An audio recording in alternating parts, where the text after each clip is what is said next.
নমস্কার, কেমন আছেন সবাই? নতুন বছরে আমার চ্যানেলে সবাইকে অনেক অনেক আমন্ত্রণ। আজ অনেক দিন পর আপনাদের সাথে আবারও গল্প করতে চলে আসলাম। আজ শুক্রবার সকাল 6:30টার মতো বাজে। ক্রিসমাসের লম্বা ছুটির পর স্কুল খুললো। মুগ্ধ যাবে স্কুলে, আর ওর জন্যই জলখাবার তৈরি করব। আজ আমার ছুটি, মানে কাজে যেতে হবে না। প্রতিদিন একই টাইমে ঘুম ভেঙে যায়। তো ছেলেটা স্কুলে যাবে আর আমি বিছানায় শুয়ে থাকবো, তা তো আর হয় না, মনেই মানে না। তো তাড়াতাড়ি উঠে গেলাম, উঠে ওর জন্য এই টোস্টগুলো রেডি করছি। ও পারে করতে একা একা, কিন্তু আমি বাসায় থাকলে আমিই ওকে করে দিই। মা বলে কথা, তাই না? সব মায়েরই একই অবস্থা। এখন আস্তে আস্তে বড় হচ্ছে, বাড়ন্ত সময়, কিন্তু সেই অনুপাতে তার খাওয়া দাওয়ার পরিমাণ বাড়ছে না। খাওয়ার প্রতি আগ্রহ খুবই কম।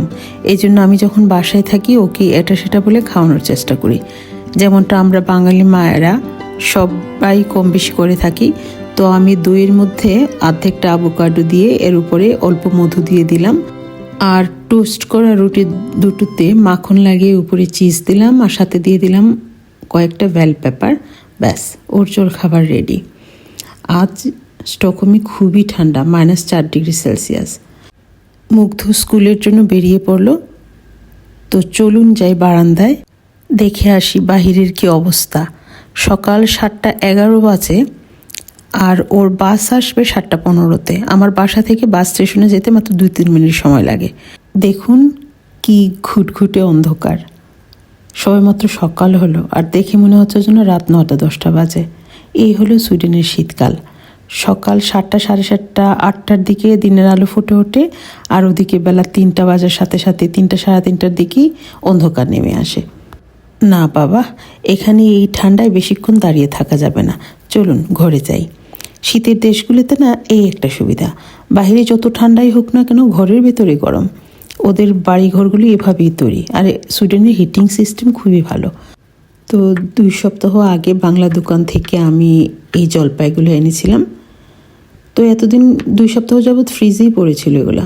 তো গত রাতে দেখলাম কি যে এগুলো প্রায় নষ্ট হওয়ার পথে। তো এখন কি করব হঠাৎ করে, তো ভাবলাম যে একটু আচার বানিয়ে নিই।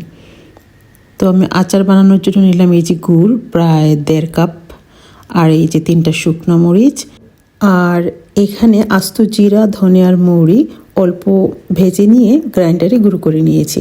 আচারের মশলা তৈরি করলাম। আর আছে তেল, যদিও সর্ষের তেল খুবই ভালো আচারের জন্য, কিন্তু আমার কাছে খুবই অল্প পরিমাণে সর্ষের তেল আছে। তো ওই তেল দিয়ে আচারটা হবে না। তো আমি এখানে সাদা তেলই দিলাম। তেল গরম হয়ে গেল, এতে দিয়ে দিলাম শুকনো মরিচগুলো, এগুলো অল্প ভেজে নিলাম, আর সাথে দিয়ে দিব 5 ফোড়ন, প্রায়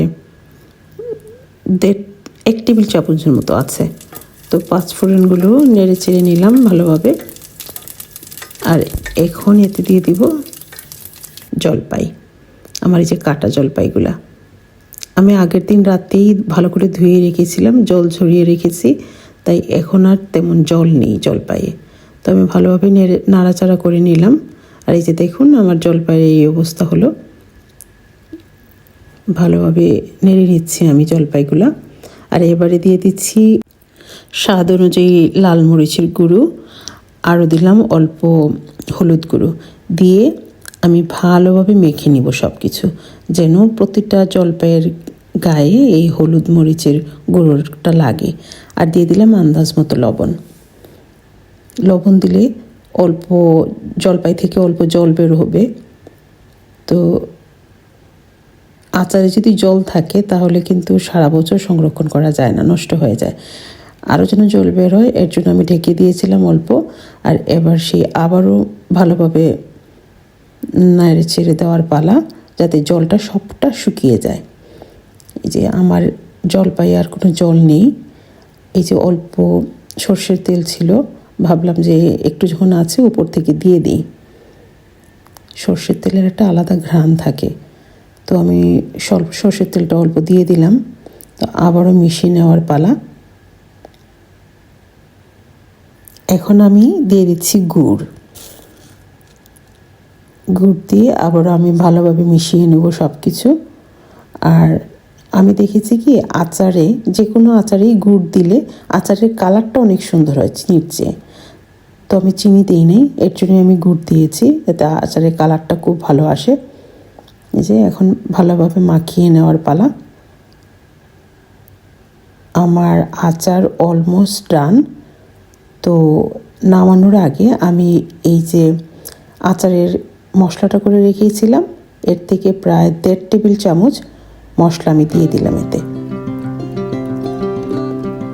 এখন আমি ভালোভাবে মেখে নিব, যাতে আচারটা খুবই ভালোভাবে মিশে যায় এই মশলার সাথে। আর ওই যে দেখুন আমার আচার থেকে অল্প অল্প তেল বেরিয়ে আসে, তার মানে আমার আচার রেডি, জলপাইয়ের আচারটা রেডি হয়ে গেছে। এবারে উপর থেকে প্রায় 1/2 কাপ ভিনেগার দিয়ে দিলাম। এবার হচ্ছে নেড়েচেড়ে সব কিছু মিশিয়ে নেওয়ার পালা। আর ভিনেগার কিন্তু দিতেই হবে, কারণ এখানে শীতের দেশ, রোদ খুব কম পাই আমরা, রোদে দেওয়ার কোনো সুবিধা নেই। তো ভিনেগার দিলে আচারটা অনেক দিন ভালো থাকবে, এর জন্য ভিনেগারটা দেওয়া। আচার রেডি। আর দেখুন কি সুন্দর কালার এসেছে, কি লোভনীয় লাগছে। কিন্তু আমি এখন ট্রাই করব না, কারণ আজ তো একাদশী। তো আমি আগে আরও কয়েকবার এই আচারটা করেছি, খুবই টেস্টি হয়। আমি ঠান্ডা হওয়ার জন্য একপাশে রেখে দিলাম। তো সবাইকে অসংখ্য ধন্যবাদ আমার সাথে থাকার জন্য। আর ভিডিওটা যদি ভালো লেগে থাকে তাহলে অবশ্যই শেয়ার, সাবস্ক্রাইব আর কমেন্টস করে আমার পাশে থাকবেন। সবাই অনেক ভালো থাকেন, সুস্থ থাকেন, সুন্দর থাকেন।